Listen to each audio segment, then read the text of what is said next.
안녕하세요. 크리스탈과 함께 책 읽는 시간입니다. 오늘 함께 하실 작품은 에밀리 브론테의 폭풍의 언덕입니다. 에밀리 브론테는 영국의 작가로 제인 에어의 작가인 샬롯 브론테의 동생입니다. 1818년 요크셔 지방 목사 집안에서 태어났으며 어머니가 일찍 돌아가시고 아버지 밑에서 자랐습니다. 1846년에 언니 샬롯, 동생 앤과 함께 시집 커러 앨리스 액튼의 시집을 자비로 출판했으나 별 반응을 얻지 못했습니다. 그러나 에밀리는 죄수, 내 영혼은 비겁하지 않노라 등의 시로 시인으로서의 특별한 위치를 차지하고 있습니다.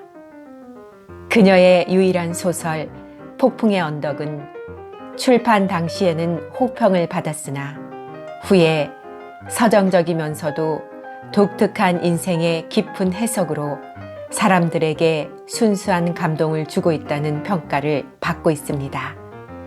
또한 당시의 작품치고는 교훈을 강요하기보다는 인간의 내면 세계를 그리고 있어서 어느 작품보다도 현대적인 감각을 소유하고 있다는 평가를 받고 있습니다.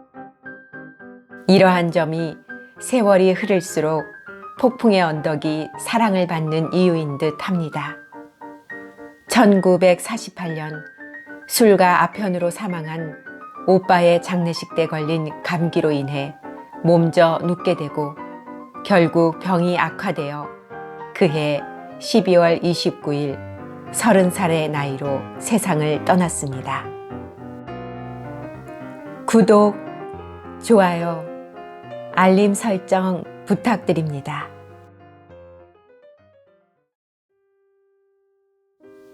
10.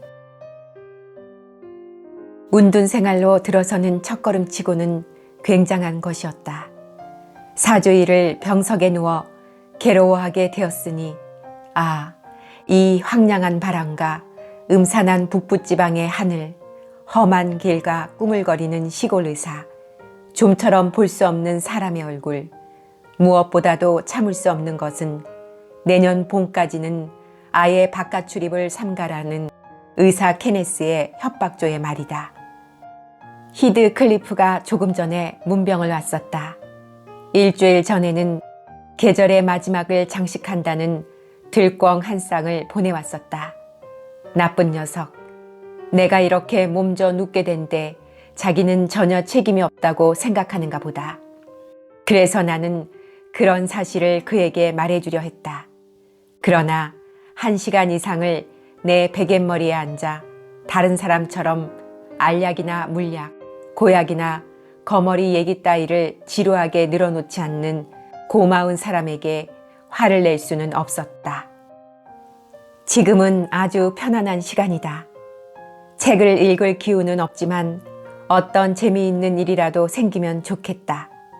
넬리더러 올라와서 이야기를 마저 해달라고 해도 나쁘진 않겠지. 맞아. 이야기의 주인공이 도망간 후로 전혀 소식이 없고 여주인공은 다른 남자와 결혼을 해버렸지. 초인종을 눌러야지.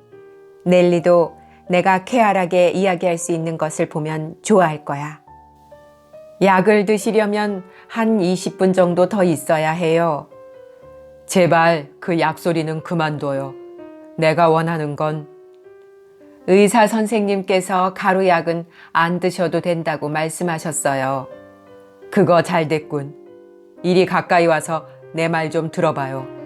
그 쓴 물약일랑 그만 치우고 주머니에서 뜨개질감이나 꺼내요. 옳지.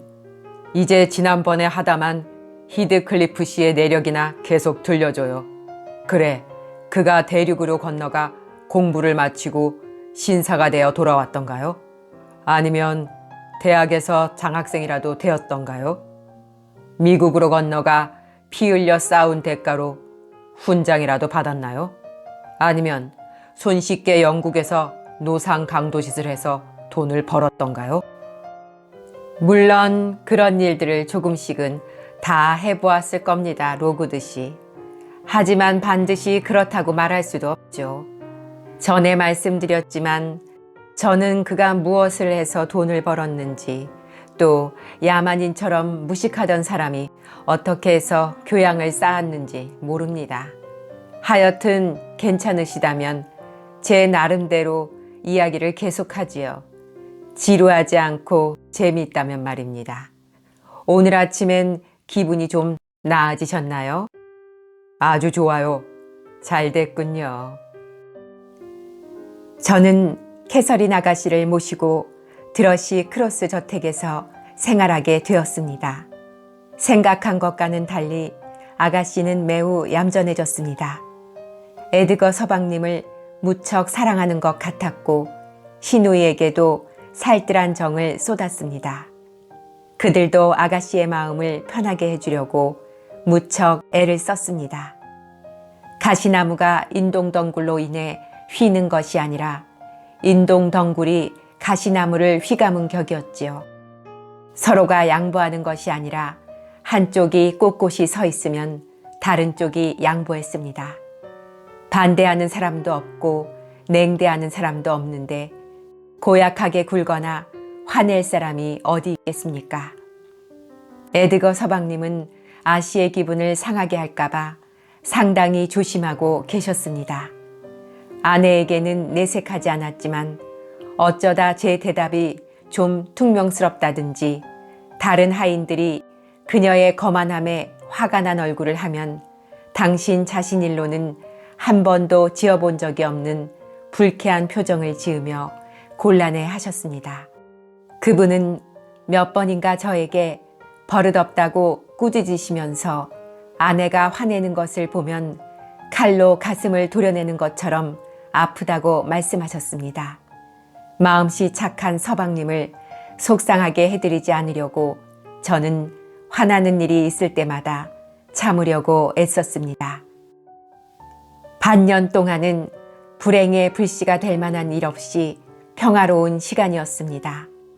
그러나 아씨는 가끔 우울한 시간을 보낼 때가 있었습니다. 그럴 때면 서방님은 도량 넓은 침묵으로 감싸주었습니다. 전에는 우울한 적이 거의 없었는데 병을 앓고 나서 성격이 변했기 때문이라고 생각했지요. 아가씨가 쾌활해지면 그분도 덩달아 쾌활해지셨답니다. 참으로 두 분은 돈독한 행복을 누리셨습니다. 그러나 그 행복도 끝이 나버렸습니다. 그렇습니다.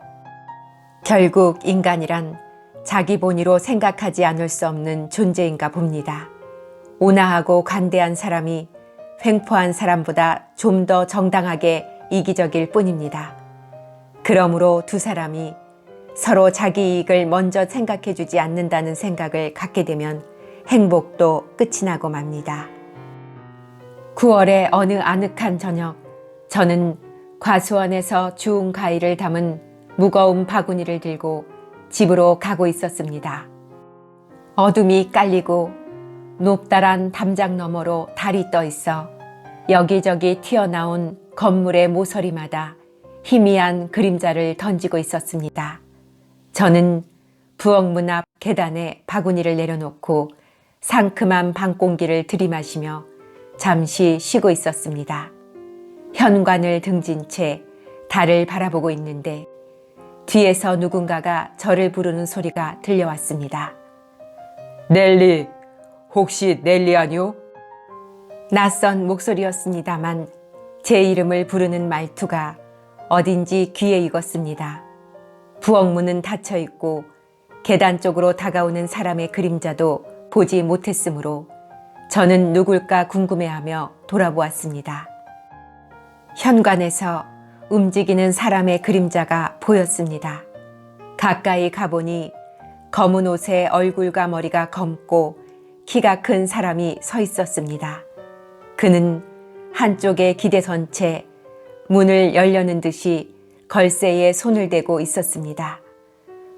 도대체 누굴까? 하고 저는 생각했습니다. 힌들리 서방님일까? 아니야, 목소리가 전혀 다른걸?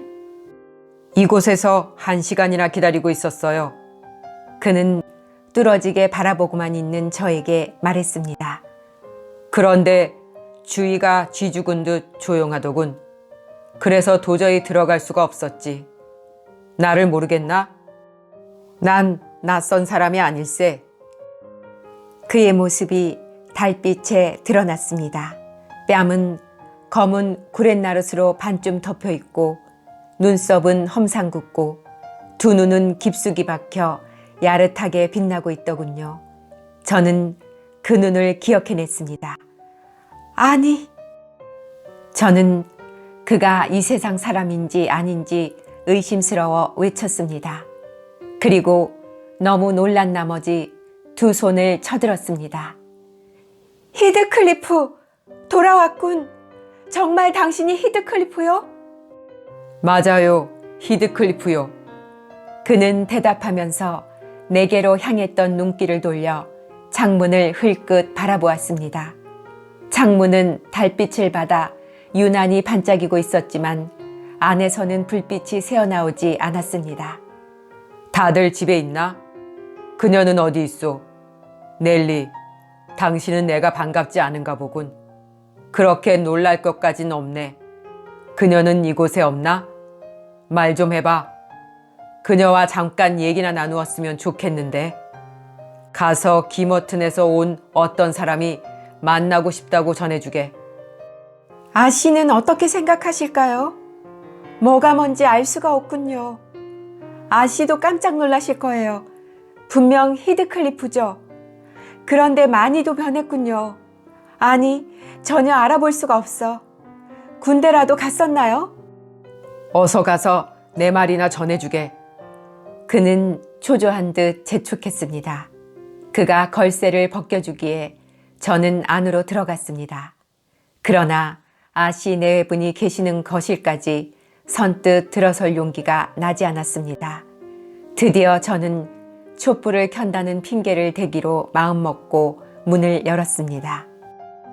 아씨 내외분은 창가에 나란히 앉아 있었는데 창문이 건물 외벽에 닿도록 활짝 열려 있어 야생의 수목이 우거진 숲 너머로 기머튼 골짜기를 휘어감고 있는 안개가 보였습니다. 이미 보셔서 아시겠지만 교회 앞을 지나면 늪지에서 흘러나오는 개천이 구불구불한 그 골짜기를 따라 흐르는 개울과 합쳐진답니다. 워더링 하이츠는 그 은빛 안개 위로 솟아 있었지만 우리가 살던 집은 그 너머 얕은 곳에 있었기 때문에 보이지 않았습니다. 두 분도 창밖의 풍경도 모두 너무 평화로워 보였습니다. 저는 주저하면서 전가를 미루다가 결국 촛불을 어찌할 것인가 여쭤보고는 히드클리프의 말을 전하지 못한 채 그냥 나와버렸습니다. 그러나 곧 제가 어리석다는 생각이 들어 다시 들어가서 말했습니다. 기머튼에서 오신 분이 아씨를 만나고 싶어 합니다. 무슨 일로? 물어보지는 않았는데요. 그럼 커튼을 닫아줘, 넬리. 그리고 차를 가져와. 금방 돌아올게. 아씨가 밖으로 나가자 에드거 서방님이 지나가는 말투로 누구냐고 물었습니다.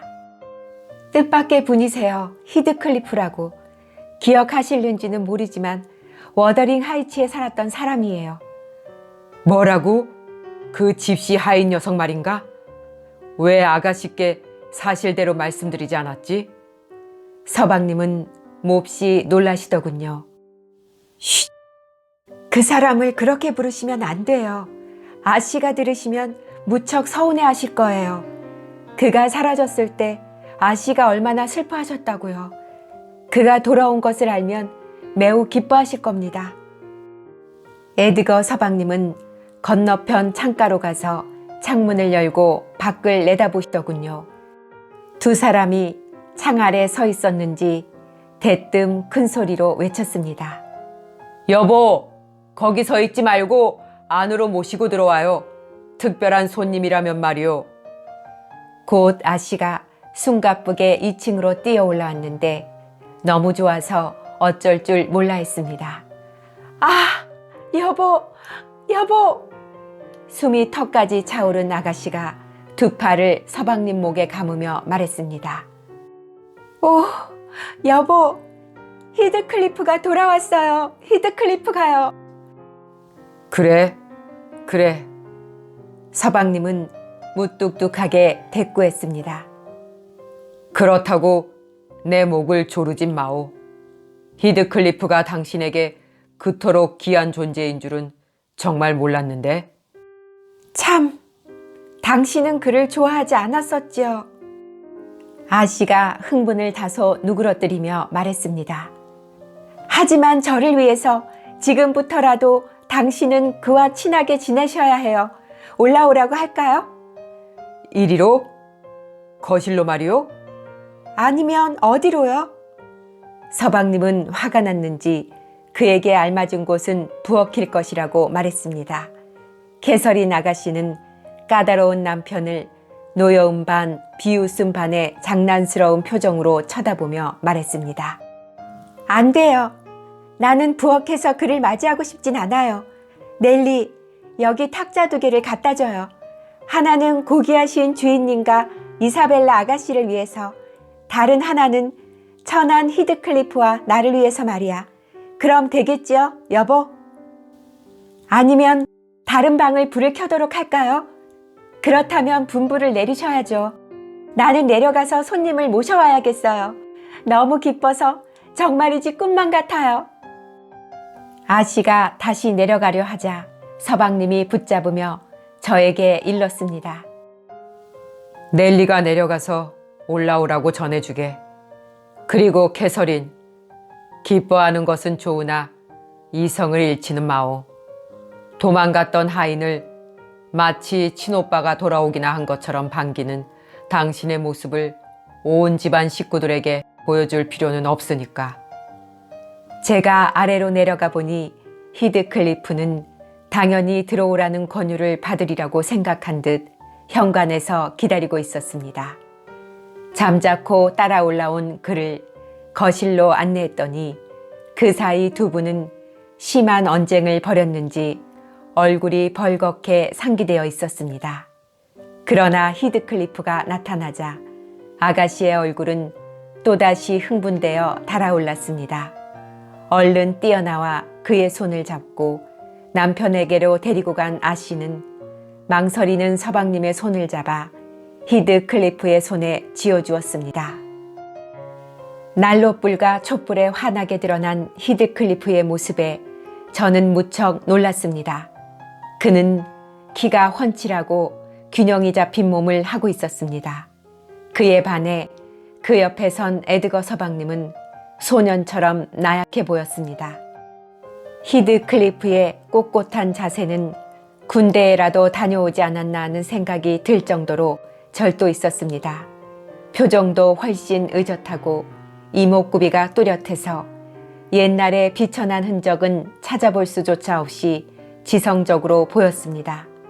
우물한 눈썹과 까맣게 타오르는 두 눈에는 아직도 미개인과 같은 난폭함이 엿보였지만 두드러질 정도는 아니었고 점잖다기보다는 좀 경직된 느낌이기는 하나 위엄조차 있어 보였습니다. 그래서인지 그와 제가 서로를 부르는 호칭이 달라졌음에도 전혀 어색하지 않았습니다. 에드거 서방님의 놀라움은 저보다 더하면 더했지 덜하지는 않았습니다. 그는 조금 전 하인 녀석이라고 불렀던 사람에게 어떤 말을 걸어야 할지 잠시 말문이 막힌 듯 했습니다. 히드클리프는 서방님의 갸냘픈 손을 놓고 그가 입을 열 때까지 무표정한 얼굴로 바라보고만 있었습니다. 앉으시오. 드디어 서방님이 먼저 말문을 여셨습니다. 아내는 옛날을 생각하여 내가 당신을 정중히 맞이해 주기를 바라는 모양입니다. 물론 아내가 기뻐하면 저도 흐뭇합니다. 저도 그렇습니다. 하고 히드클리프가 말했습니다. 제가 한몫 낄 수 있는 일이면 더욱 그렇습니다. 기꺼이 1~2시간 배를 끼치겠습니다. 히드클리프는 아씨의 맞은편 자리에 앉았는데 시종 그의 얼굴을 바라보고 있는 아씨의 얼굴에는 눈길을 다른 데로 돌리면 그가 사라지기라도 할까봐 두려워하는 표정이 역력했습니다. 히드클리프는 아씨를 자주 바라보지는 않았습니다. 이따금 슬쩍 훔쳐볼 뿐이었지만 그때마다 여자의 눈에 깃든 감출 수 없는 반가움을 느끼며 점점 자신감을 갖는 듯 했습니다. 두 사람은 재회의 기쁨에 사로잡혀 스스럼이 없었지만 서방님은 그렇지 못했습니다. 불쾌함 때문에 점점 얼굴빛이 창백해지더니 아내가 히드클리프에게 다가가서 그의 손을 잡고 미친 듯이 웃어댔을 때 그 불쾌감은 극에 달했습니다. 내일이면 이것이 꿈이라는 생각이 들지도 몰라. 아씨가 외쳤습니다. 당신을 만지고 말도 걸어보았다는 것이 믿어지지 않을 거예요. 하지만 무정한 히드클리프, 당신은 이렇게 환영받을 자격이 없어요. 3년 동안이나 소식도 없이 내 생각은 전혀 하지 않았을 테니. 당신이 나를 생각한 것 이상으로 그동안 당신을 생각했소. 캐시, 나는 얼마 전에 당신이 결혼했다는 소식을 들었소. 그래서 저 아래 뜰에서 기다리는 동안 이런 작정을 했었소. 깜짝 놀라거나 반가워하는 척하거나 간에 그저 당신 얼굴이나 한번 본 다음 힌들리에게 복수를 하고 법의 심판을 받기 전에 스스로 목숨을 버리려 했소. 그런데 이렇게 당신의 환대를 받고 보니 그런 생각이 모조리 가셔버렸소. 다음에 만나더라도 이 마음 변치 말아요. 아니, 다시는 나를 내쫓지 않겠지. 정말 당신은 내게 미안하게 생각했었소? 그래야지. 그때 당신의 그 마지막 한마디를 들은 후로 나는 비참한 삶을 살아왔소. 그러나 단지 당신만을 생각하고 살아왔으니 나를 용서해 주어야 하오. 그때 서방님이 애써 평소의 어조로 예의를 지키며 말했습니다. 개설인, 차가 식게 끓여. 아씨는 초인종을 눌러 이사벨라 아가씨를 불렀습니다. 저는 그분들에게 의자를 권해드리고 방을 나왔습니다. 차 대접은 10분도 채 안 걸렸습니다. 아씨의 자네는 숫제 차를 따르지도 않는 품이 흥분 때문에 마실 수가 없었나 봅니다. 서방님 또한 한 모금도 마시지 않더군요. 손님은 그날 밤에는 1시간 이상 머물지 않고 돌아갔습니다. 그가 돌아갈 적에 제가 기머튼으로 가느냐고 물었더니 이렇게 대답하더군요. 아니, 워더링 하이츠로 가지. 오늘 아침 찾아갔을 때 힌들리가 나를 초대했거든. 힌들리 서방님이 그를 초대하다니, 그리고 그가 힌들리 서방님을 방문하다니, 그가 돌아간 후 저는 그의 말을 곰곰이 되새겨 보았습니다. 그는 위선자가 되어서 양의 탈을 쓰고 횡패를 부리려고 돌아온 것일까? 아무리 생각해 보아도 저는 그가 다른 곳으로 가버리는 편이 나을 것 같았습니다. 한밤중에 캐서리나 씨가 살그머니 제 방으로 들어와 침대 옆에 앉아서 머리카락을 잡아당기는 바람에 저는 단잠에서 깨어났습니다. 넬리, 난 도저히 잠을 잘 수가 없어. 난 누가 나와 함께 이 기쁨을 느껴주었으면 좋겠어. 에드거는 자기에게 흥미없는 일에 내가 열중한다고 화가 나서 입도 열려고 하지 않고 기껏 한다는 소리가 바보 같은 불평이라니. 졸려 죽겠는데 내가 말을 건다고 나더러 잔인한 이기주의자라는 거야. 하찮은 일에 늘 기분이 나쁘다느니 뭐니 한다니까. 내가 히드클리프에 대해 몇 마디 칭찬을 했더니 두통이 나는지 질투가 나는지 괴로워하기에 내버려두고 나와버렸어. 아씨가 불만에 가득 찬 소리로 말했습니다. 서방님 앞에서 히드클리프 칭찬을 하다니 대체 무슨 짓이에요? 원래 두 분은 서로를 좋아하지 않았잖아요. 히드클리프도 서방님 칭찬은 듣기 싫어할 겁니다. 사람의 마음이란 그런 거예요. 두 분 사이에 싸움을 붙일 생각이 아니라면 다시는 서방님 앞에서 그 사람 이야기는 꺼내지도 마세요. 그게 바로 자기 약점을 드러내는 거지 뭐야? 아씨가 고집스럽게 말했습니다. 나는 적어도 남을 시기하지는 않아. 이사벨라의 금발이 아름답고 살결이 희다해서 또 태도가 우아하고 온 집안 식구가 그녀를 좋아한다고 해서 기분 나쁜 적은 없었어. 가끔 우리 두 사람이 다툴 때면 넬리는 항상 이사벨라 편을 들었지. 그러면 나는 너그러운 어머니처럼 양보하고 마음이 풀리도록 비위까지 맞추어 주었었잖아.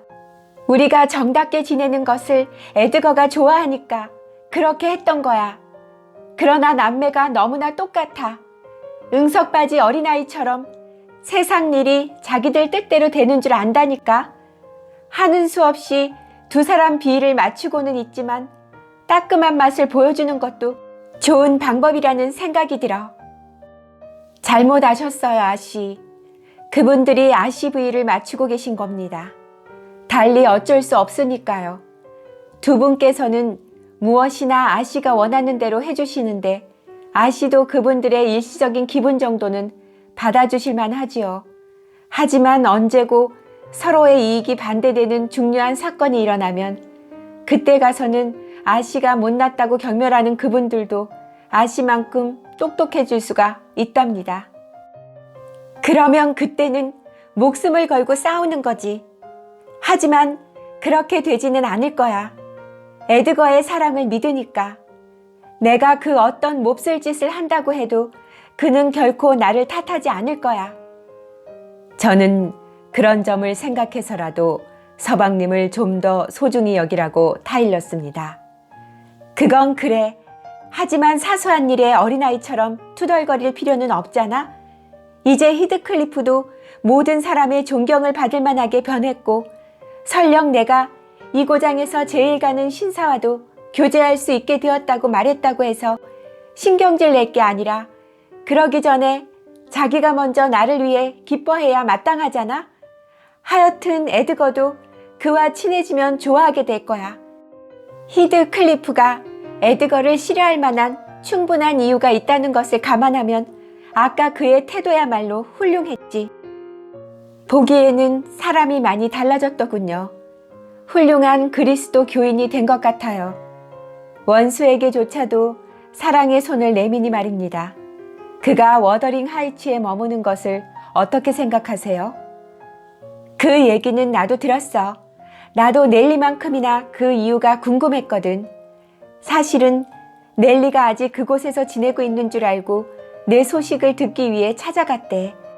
그런데 조지프가 일러 바치는 바람에 오빠가 나와서 지금까지 무슨 일을 하면서 어떻게 살아왔는지 코치코치 묻더래.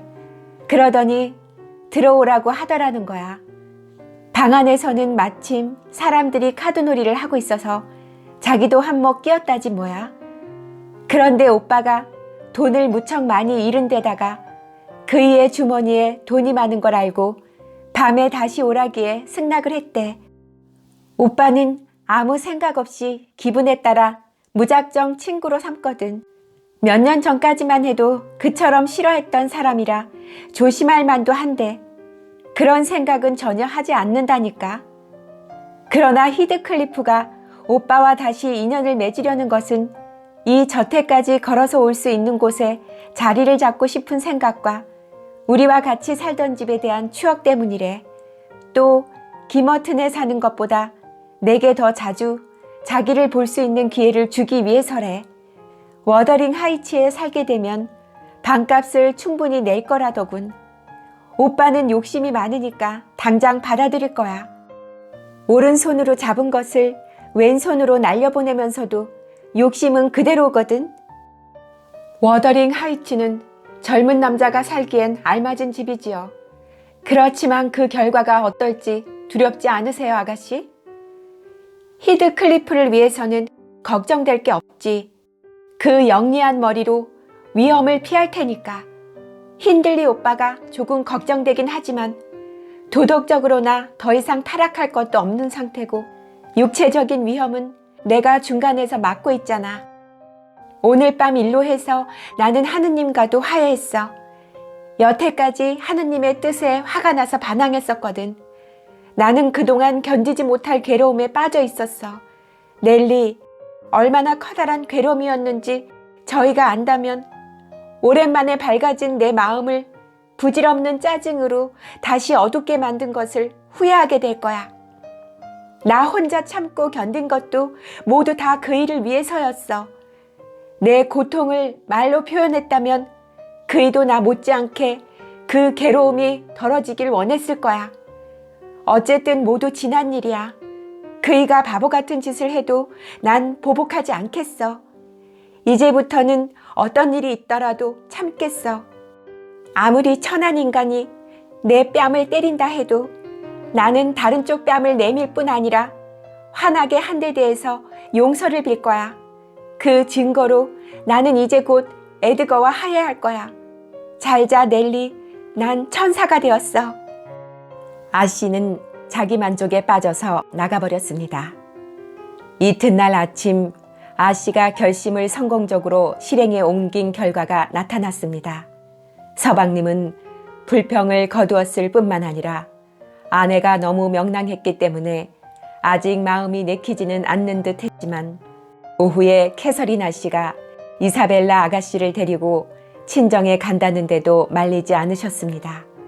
아씨 또한 살뜰한 애정으로 이에 보답했으므로 며칠 동안은 집안이 낙원 같았고 서방님과 더불어 하인들까지도 계속해서 은혜의 덕을 보았습니다. 히드 클리프는 드러시 크로스 저택을 방문할 때 처음에는 조심하는 눈치더군요. 서방님이 자기의 방문을 얼마나 견디어내는가를 알아보려는 것 같았습니다. 아씨 역시 그를 맞이할 때 지나치게 반가운 표정을 짓지 않는 것이 옳다는 것을 깨달았습니다. 이렇게 하여 그는 서서히 드러시 크로스 저택을 방문할 수 있는 손님으로서의 권리를 굳혀갔습니다. 아직도 다분히 남아있는 소년 시절의 비사교성이 격렬한 감정 표현을 억누르는 역할을 했으므로 서방님의 걱정이 다소 덜어졌을 뿐만 아니라 새로운 사건으로 인해 근심은 당분간 다른 곳으로 쏠렸습니다. 서방님의 새로운 근심은 뜻밖에도 누이 동생이 이 반갑지 않는 손님에게 갑자기 억누를 수 없는 연정을 품게 된 데서 온 것이었습니다. 그때 이사벨라 아가씨는 18살의 꽃다운 처녀였는데 신경도 예민하고 감정도 섬세하여 화가 나면 억누를 줄 몰랐지만 하는 행동을 보면 아직 철부지였습니다. 서방님은 누이 동생을 매우 사랑하고 계셨으므로 이 터무니없는 사랑에 무척 놀라셨습니다. 별 볼 일 없는 사나이와 결혼해서 가문을 더럽힌다거나 당신에게 상속할 아드님이 없을 경우 그 사나이의 손으로 재산이 넘어갈지도 모른다는 사실을 감안하더라도 사려 깊은 그분은 히드 클리프의 본성을 잘 알고 계셨습니다. 그의 겉모습은 달라졌지만 속마음은 바꿀 수 없거니와 바뀌지도 않았다는 것을 알고 계셨던 것입니다. 그래서 그분은 직감적으로 누이 동생을 히드 클리프에게 맡겨서는 안 되겠다고 생각하셨습니다. 누이 동생의 애정이 상대방과는 상관없이 혼자 애태우는 짝사랑이었다는 것을 알았다면 아마 더욱더 격렬히 반대하셨겠지만 아가씨가 사랑에 빠졌다는 것을 알아차린 순간 그분은 그것이 히드 클리프의 교묘한 계책이라고 단정지었던 것입니다. 그 얼마 전부터 우리는 이사벨라 아가씨가 누군가를 애타게 그리워하고 있다는 것을 느낄 수 있었습니다. 침울하니 말이 없다가 괜히 짜증을 내기도 하고 사사건건 올케에게 대들어 참을성 없는 캐시아 씨의 성미에 불을 지르기 일쑤였습니다. 그래도 우리는 그것이 건강이 좋지 않아서 그러려니 생각하고 어느 정도는 모른 척 했습니다. 사실 아가씨는 눈에 띄게 체중이 줄고 얼굴이 수척해졌으니까요. 그런데 어느 날은 유별나게 심술을 부리며 아침 식사도 거르고 하인들이 자기 말을 잘 듣지 않는다는 둥, 올케가 자기를 구속한다는 둥, 오빠도 자기를 무시한다는 둥, 집안 식구들이 자기를 괴롭히려고 문을 열어놓은 채 난로불을 꺼버려서 감기가 들었다는 둥, 별의별 말도 안 되는 불평을 다 늘어놓았습니다. 아씨는 시누이를 자리에 눕게 하고 실컷 호통을 친 다음 의사를 불러오겠다고 엄포를 놓았습니다. 의사란 말이 나오자 아가씨는 당장 자기는 아픈 데가 없으며 단지 올케가 너무 심하게 굴어서 마음이 편치 않은 거라고 했습니다. 그게 무슨 말이에요? 이 버르장머리 없는 아가씨야? 개설인 아씨는 이 당치도 않은 말에 기가 막히다는 표정으로 외쳤습니다. 정신이 나갔나 보군. 언제 내가 심하게 굴었어요? 어제요. 이사벨라 아가씨는 훌쩍이기 시작했습니다. 그리고 지금도요. 어제라고? 어제 언제요? 들에 산책 나갔을 적에요. 나보고는 마음대로 돌아다니라고 해놓고 언니는 히드클리프 씨와 같이 산책했잖아요. 그래서 내가 심하다는 거예요? 하고 아씨는 웃으며 말했습니다. 아가씨가 옆에 있어서 방해가 된다는 뜻이 아니었어요. 아가씨가 함께 있건 없건 상관없어요. 단지 나는 히드클리프의 이야기가 아가씨에게는 재미없으리라 여겼을 뿐이에요. 거짓말! 내가 같이 있고 싶어 하는 것을 알면서도 일부러 떼어놓은 거지 뭐. 라며 이사벨라 아가씨는 울음을 터뜨렸습니다. 제정신이 아닌가 봐. 캐서린 아씨는 어이없다는 듯 저를 바라보며 말했습니다. 아가씨, 우리 두 사람이 한 얘기를 한마디도 빼지 않고 그대로 해줄게요. 대체 무슨 재미가 있는지 어디 한번 말해보세요. 얘기 같은 건 아무래도 좋아. 난 단지 같이 있고 싶었는데. 그래서요? 올케는 시누이가 말끝을 맺지 못하고 망설이자 다그쳤습니다. 그분하고 말이에요. 항상 그렇게 따돌림 당하고 싶지 않단 말이에요. 이사벨라 아가씨는 더욱 격해져서 말을 이었습니다. 언니는 이솝우화에 나오는 말구유를 차지하고 앉은 심술궂은 개처럼 제가 사랑받는 게 배가 아픈 거죠. 그런 버릇없는 말이 어디 있어요? 캐서린 아씨가 기가 막힌 듯 소리쳤습니다.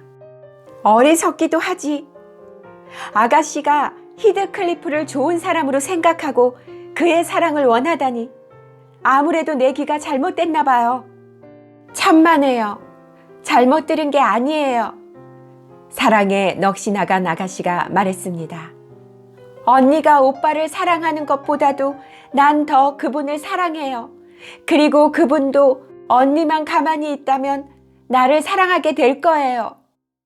나는 이 세상을 다 준다 해도 아가씨 신세는 되고 싶지 않군요. 캐서린 아씨는 힘주어 말하면서 점잖게 타일렀습니다. 넬리, 아가씨에게 그것이 미친 짓이라는 걸 납득시켜줘요. 히드클리프가 어떤 사람인지 말해줘요. 교육도 받지 못하고 교양도 갖추지 않은 야만인, 가시금작화와 현무암으로 뒤덮인 메마른 황야 같은 인간이라는 것을 말이야. 아가씨에게 그 사람을 사랑하라고 말할 바엔 차라리 추운 겨울날 어린 카나리아를 숲속으로 몰아내는 것이 나을 거예요. 아가씨가 그런 사랑을 원하게 된 것은 가엾게도 그의 인간성을 잘 모르기 때문이에요. 그 냉혹한 겉모습과는 달리 마음속에는 깊은 자비심과 애정이 숨어 있다고는 절대로 생각하지 말아요. 그는 다듬어지지 않은 금강석도 아니고 진주를 품고 있는 조개도 아닌 거칠고 사나운 늑대 같은 사나이예요. 나는 그 사람에게 이러저러한 사람을 괴롭히는 것은 너그럽지 못하고 잔인한 일이니까 내버려 두라고 말하지 않고 이렇게 말하지요. 그 사람을 괴롭히는 것은 내가 싫으니까 그러지 말라고. 아가씨가 귀찮은 생각이 드는 날 그는 참새알 뭉개듯 아가씨를 짓밟아 버릴 거예요. 난 그 사람이 린턴 집안 사람을 사랑할 수 없다는 걸 잘 알아요.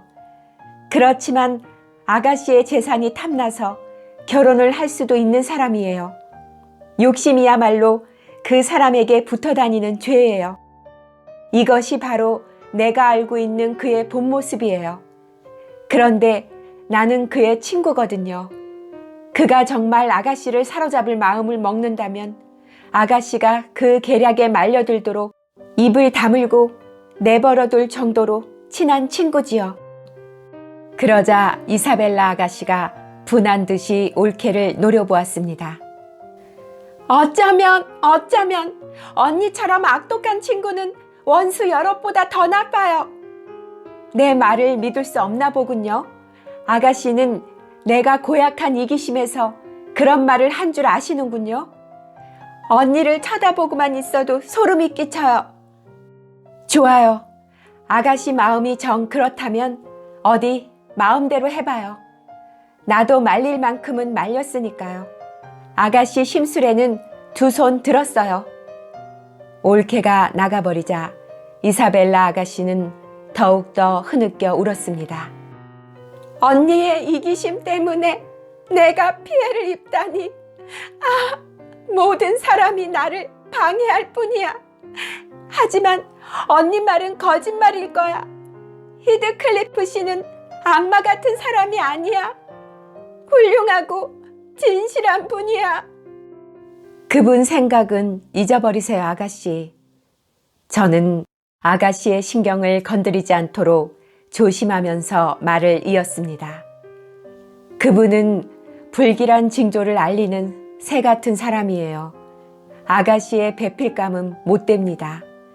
아씨 말씀이 좀 지나쳤지만 없는 말을 만드신 건 아니라고 생각됩니다. 아씨께선 저보다도 그 누구보다도 그분에 대해 잘 알고 계십니다. 정직한 사람은 자기의 행적을 숨기지 않는답니다. 그분은 3년 동안 어떻게 살았을까요? 무엇을 해서 돈을 벌었을까요?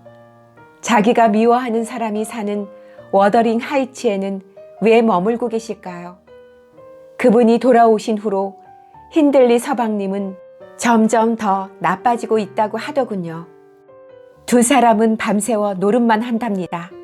힌들리 서방님은 토지를 저당 잡히고 돈을 꾸어서 하는 일이라곤 노름하고 술 마시는 것뿐이랍니다. 바로 일주일 전에 기머튼에서 조지프를 만나 이런 얘기를 들었어요. 넬리, 이제 조금만 있으면 우리는 검시관의 조사를 받게 될 것세. 우리 집안 식구 중 한 사람이 송아지라도 죽일 듯이 자기 몸을 찌르려고 발버둥 치는데 다른 사람이 말리다가 하마터면 손가락이 잘릴 뻔했다네. 죽는다고 날뛴 것은 서방님이었는데 하마터면 하느님의 심판을 받을 뻔했지. 그 양반은 바울, 베드로, 요한, 마태 그 밖에 어떤 재판관도 무서워하지 않고 그런 거룩한 분들 앞에 그 뻔뻔스러운 얼굴을 내밀고 싶어 한다니까. 그리고 히드클리프 녀석 굉장한 놈이야. 악마의 농담도 아무렇지도 않게 웃으며 받아넘길 놈이지. 그래, 드러시 크로스 저택에 가서는 우리 집에서 보내는 훌륭한 생활에 대해서 전혀 말 안 하던가? 내용인즉 이렇다네. 해질 무렵에 일어나서 주사위를 던지고 브랜디를 마시고 덧문을 내리고 이튿날 대낮까지 촛불을 켜고 계신다, 이 말씀이야. 그러다가 그 멍청한 서방님이 욕지거리를 하면서 자기 방으로 돌아가는데 그 욕지거리란 젊은 사람은 차마 들을 수 없을 정도지. 한편 악당 쪽에서는 돈을 세고 식사를 하고 한숨 자고 난 다음 이웃집 아씨와 수작이나 걸려고 나가신다 이 말씀이야. 물론 캐서린 아씨껜 돌아가신 아버님의 아들이 멸망의 대로를 달려가는데 자기는 앞질러 가서 출입문을 활짝 열어놓고 기다리는 형편이라고 말하겠지. 이사벨라 아가씨, 조지프는 고약스럽기는 하지만 거짓말은 안 합니다. 그 영감의 말이 사실이라면 아가씨는 그런 남편을 바라시지는 않겠지요.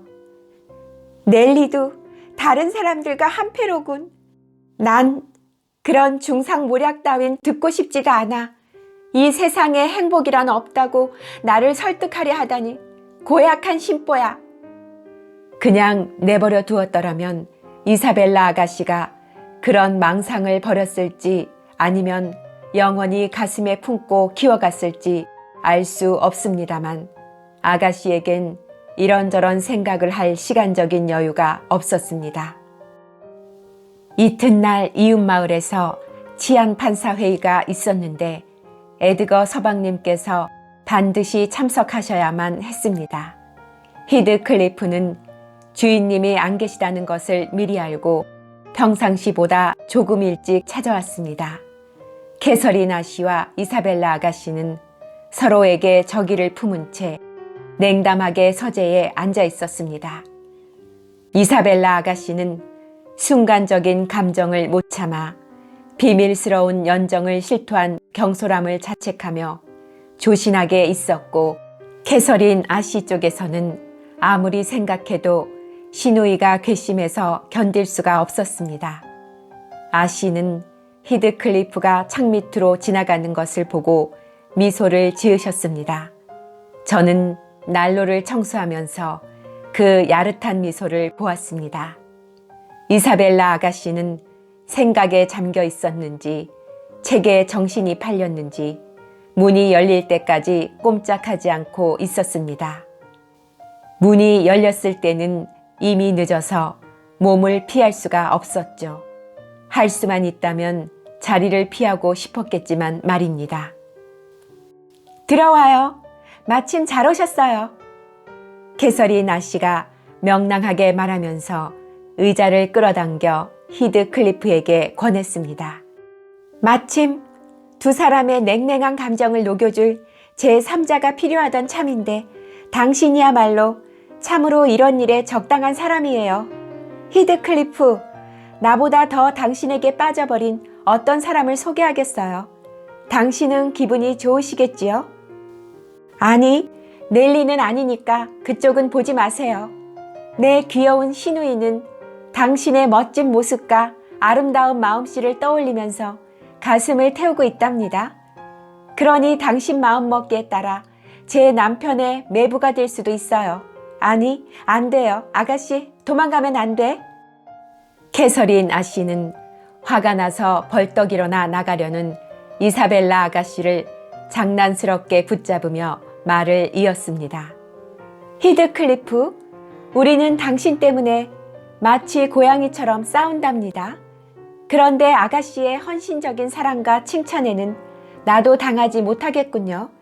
뿐만 아니라 앞으로 내 연적이 되겠다고 하시는 아가씨께선 내가 방해하지 않고 비켜주기만 한다면 사랑의 화살로 당신의 영혼을 맞추어 당신의 머리에서 나의 영상 따위는 영원히 지워버리겠다는군요. 언니! 이사벨라 아가씨는 애써 체면을 차려서 붙들린 손을 뿌리치려고 하지도 않고 말했습니다. 농담이라도 언니가 내 욕을 하는 대신 있는 그대로 말해주어서 고마워요. 히드클리프 씨, 제발 당신의 친구분께 저를 놓아주라고 말해주세요. 언니는 저와 당신이 아직 가까운 사이가 아니라는 것을 잊고 있어요. 언니가 재미있어 하는 것이 제겐 너무나도 고통스러워요. 히드클리프는 묵묵히 자리에 앉은 채 상대방이 자기에게 어떤 감정을 품고 있든지 전혀 상관할 바 없다는 표정이었으므로 아가씨는 자기를 괴롭히는 올케를 향해서 작은 소리로 놓아달라고 애원했습니다. 절대로 안 돼요. 캐서린 아가씨가 큰 소리로 외쳤습니다. 말구유를 차지하고 앉은 개라는 말을 더 이상 듣고 싶지 않아요. 아가씨는 이곳에 앉아 있어야 해요. 히드클리프, 이 기쁜 소식을 듣고도 왜 기뻐하시지 않나요? 아가씨가 단언하는 바에 의하면 나에 대한 남편의 사랑도 당신에 대한 아가씨의 사랑에 비하면 아무것도 아니랍니다. 분명히 그런 말을 했어요. 그렇지, 넬리? 그리고 내가 아가씨와 당신이 함께 있는 것을 시기해서 아가씨를 당신 곁에서 떼어놓았다고 그저께 산책 갔다 온 후로 지금까지 단식을 하고 있답니다. 그 말은 틀린 것 같소. 히드클리프는 의자를 돌려 두 사람을 향해 앉았습니다. 지금 그 아가씨는 내 곁에서 달아나고 싶어 하니까 말이오. 그러고 나서 히드클리프는 징그럽고 보기 싫지만 호기심에 끌려 들여다보게 되는 인도에서 온 지네라도 쳐다보듯이 문제의 장본인인 이사벨라 아가씨를 유심히 쳐다보았습니다. 가엾은 아가씨는 그런 시선을 견딜 수 없어 얼굴이 하얗게 질려버렸죠. 그러다가 얼굴이 빨개지는가 싶더니 속눈썹에 이슬이 맺히며 억세게 붙잡고 있는 올케의 손에서 빠져나오려고 가느다란 손가락에 힘을 주었습니다. 그러나 도저히 빠져나올 수 없음을 깨닫고는 뾰족한 손톱을 이용하여 아가씨의 손에 초승달 모양의 흉터를 만들었습니다.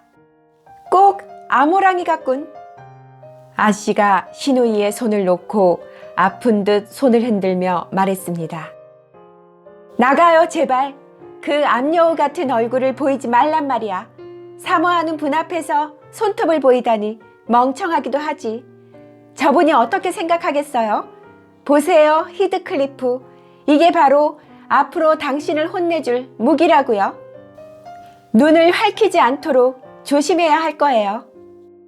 이사벨라 아가씨가 나가고 문이 닫히자 히드클리프가 사납게 말했습니다. 만일 손톱으로 나를 위협한다면 그 손톱을 뽑아버리고 말겠소.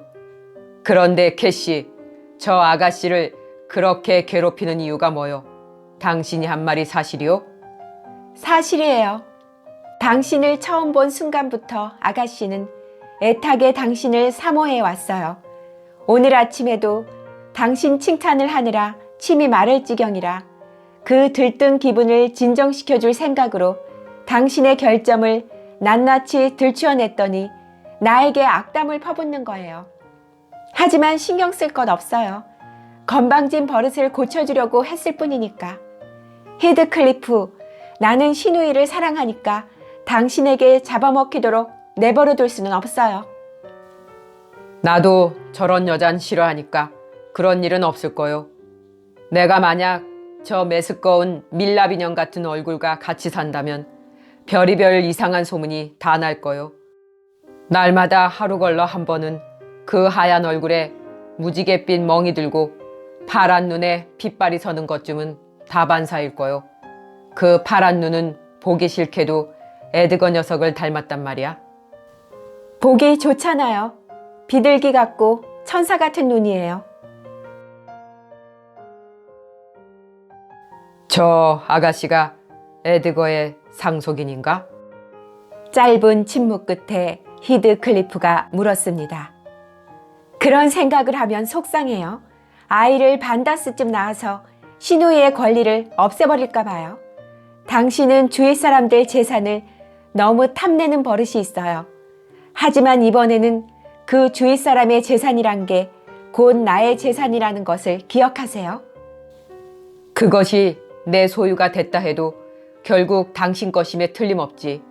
그러나 이사벨라 린턴이 바보일지는 몰라도 미친 것은 아니니까. 당신 말대로 그 일은 이쯤 해둡시다. 그리하여 그 문제는 두 사람의 화제 밖으로 밀려났습니다. 캐서린 아씨는 그 문제에 대해 벌써 잊어버렸지만 히드클리프는 그날 내내 그 문제에 대해서 생각했을 겁니다. 아씨가 방을 비울 때면 그는 혼자 싱글거리며 웃다가 생각에 잠기곤 했으니까요. 저는 그의 일거수일투족을 감시하기로 마음먹었습니다. 저의 마음은 항상 아씨보다는 서방님 편이었으니까요.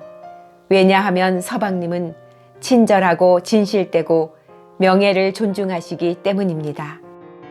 아씨는 그분과 정반대라고까지는 할 수 없어도 행동이 너무 방자해서 원칙이 없었고 그 기분에는 더욱 공감할 수가 없었습니다. 저는 말썽 없이 워더링 하이츠와 드러시 크로스 저택을 히드클리프의 소나기에서 빼앗아 그가 돌아오기 전의 상태로 돌릴 만한 사건이 일어나기를 원했습니다. 그의 방문은 저에게 끝없는 악몽과 같았습니다. 분명 서방님께서도 저와 같은 기분이었을 겁니다. 그가 워더링 하이츠에 산다는 것은 이루 형용할 수 없는 불안감을 불러일으키는 일이었습니다. 하느님께서 길 잃은 양을 악의 길에서 방황하게 내버려 두시자 사나운 짐승 한 마리가 도사리고 앉아 그 양을 집어삼킬 귀에만 엿보고 있는 듯한 느낌이 들었기 때문입니다.